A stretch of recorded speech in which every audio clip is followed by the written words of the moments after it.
Shot shaping is a big part of the game at the highest level.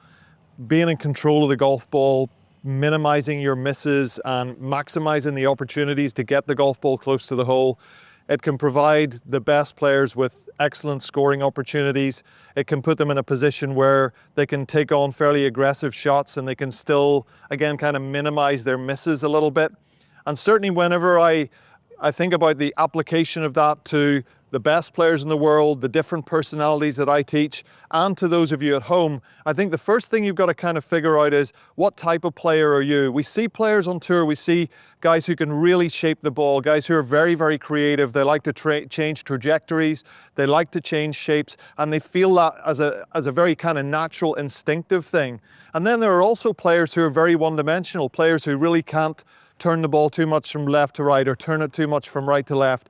So I think the first thing is you've got to kind of understand the type of player you are. I think if you're a player who's got a very specific kind of swing style and produces a repetitive shot, I think sometimes for you to try to be very creative could almost make you worse. And I think to the flip side, if you do have that creative kind of instinct and then you try to get pigeonholed into just hitting one shot all the time, I think that can also inhibit you a little bit in your play. I will say, however, for those of you who are trying to stabilize their games, I think it's very good to know what your tendencies are and what your tendencies of missing are. So in this situation right here, we've got 207 here on a fairly cool morning to a big open green here. And I would imagine that if I was a 10 handicapper who tended to fade the golf ball, my aim point would be somewhere to the left side of that green, and my intention would be to get it into the middle of the green. Now, what we will see though is most of us want to learn and most of us want to get a little bit better. So when we see different hole locations and we have different distances, it's a very good idea to know how to access those. And the starting point really would be getting the ball starting in the right direction, which in most cases is going to be the center of the green, and then working it back towards the flags. Now, if you're a player who tends to move the ball 30 yards from left to right on a 200-yard type of shot, and in this situation, perhaps you had a flag in the middle of the green, well, it would be okay for you to aim, let's say 6, 7 yards left of the left edge of the green. If you know that your miss is going to be turning towards the green or even overturning to the right side of the green. The faders of the ball on tour, one thing you'll find with most of these faders of the golf ball is that they're pretty much taking the left side of the golf course out of play, and they're always moving the ball back to the right. The drawers of the golf ball as well, they're kind of doing the opposite. They're taking the right side of the golf course out of play, and they're always moving it back towards the target the other way. So defining the shot shaping preferences that you have are very important, and knowing what kind of miss really would make you feel kind of ill. There's some great old players who used to say that. They'd say, if I miss on the left, it makes me feel physically sick because I've designed my game in a way that I don't want to have that as my miss.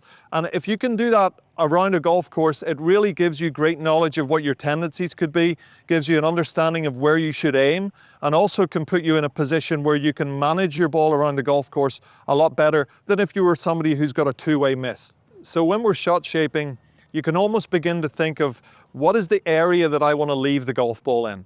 So if I can then leave the golf ball, in the case of a right-hand flag, from the middle of the green back towards the flag, but not further right of the flag, that would be the area that I'm going to be most comfortable in. That's going to be my scoring area. I'm in the middle of the green, I'm putting back up towards the flag, I've taken the short-sided miss out of play.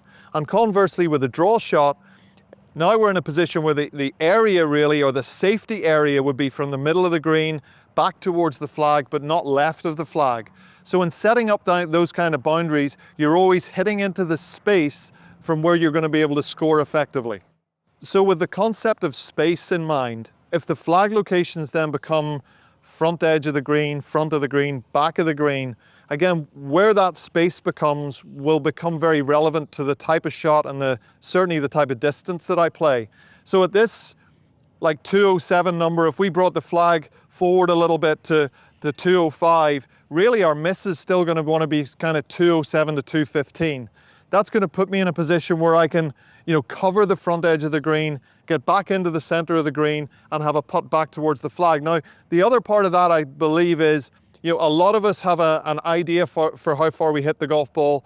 Many of us probably for ego reasons, overemphasize that ideal distance. So a lot of times to front flags, we're going to give people a slightly stronger number. So that 205, again, if we can play that at 210, that gives us the greatest amount of space to putt back towards the flag. Conversely, the back edge flag, it's probably on this green, it's going to be playing around about, I would say 227, 230-ish.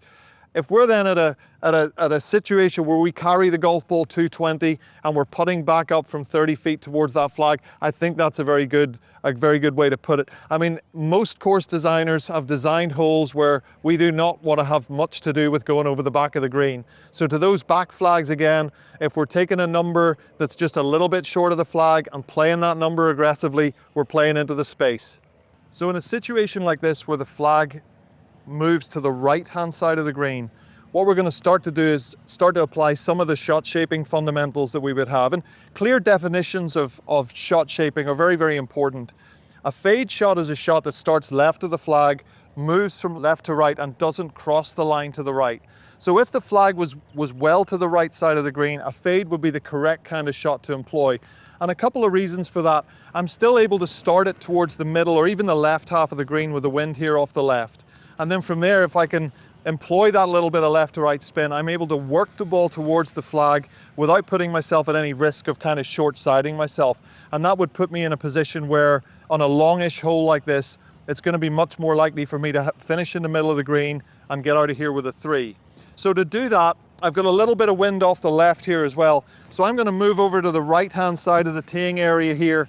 And generally speaking, whenever we tee to the right side of the teeing area, it's naturally going to aim us up the left-hand side a little bit. And having the body aimed up to the left-hand side, that's also going to help me to move the club from left to right a little bit across the golf ball.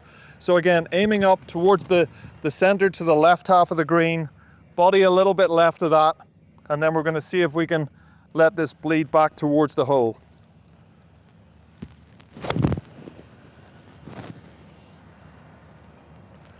Starting just to move towards the end of its flight there, a little bit left to center, long putt across the green, but again, a good chance to get out of here with a 3. Conversely, if the flag is tucked on the left-hand side of this green, again, going into the sort of the basic premises of good shot shaping, your draw shot is a shot that shouldn't really miss left of target. So in this situation then, with the flag cut hard left-hand side of the green, aiming the ball up the center of the green and turning one in towards it, that would probably once again give me the best chance of A, hitting a sensible shot, B, hitting a sensible shot that is erring on the side of being aggressive enough to move towards the flag. So on this occasion, we're gonna set up on the left-hand side of the teeing area, get ourselves in situated there, because that's again gonna aim me a little bit more to the right. We do have wind off the left here, so I would be aiming the club face just in and around the sort of the left center of the green, body lines aiming up the center of the green, and seeing if we can turn one back towards the left-hand flag.